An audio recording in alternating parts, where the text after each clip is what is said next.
So I'm going to tell you a little something about parallel realities, and this will help you hopefully to understand how manifestation works. Okay? Every version of you already exists.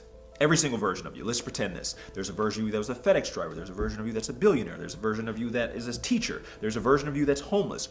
All versions of you, all timelines, all parallel realities already exist.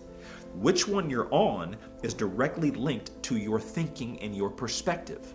So if I view myself as unworthy, maybe I'll move to that timeline that if I keep going, I will end up as a homeless person. Maybe my mindset is I'm abundant, I'm worthy of everything. I know I can create it. Maybe you're on the timeline of being a billionaire. You jump timeline to timeline.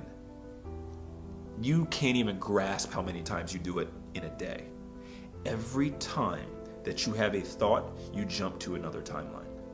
The key to creating your life consciously is you figure out where you want to go, and then you write down all of the energies, the emotions, the thought forms, the perspective that timeline has, and then you have to hold the thoughts and the emotions of that timeline, and then you will stay on that timeline. But here's the next thing.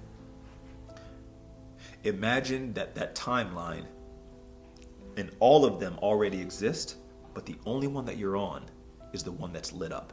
And the one that's lit up is the one that's getting the most thought energy. So a thought comes in, and then we think about the thought. Most of us are thinking about what we don't want. So that's the timeline that we're lighting up. That's the one that we're on.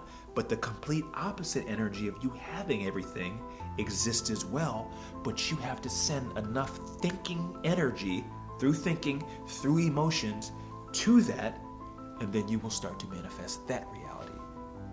So really at the end of the day, it's about asking yourself, where am I sending my thinking? Where am I steering it? Am I thinking in line with that timeline, or am I thinking more in line with that timeline? And then the timeline that gets the most thought energy, that will be the one that manifests in your reality.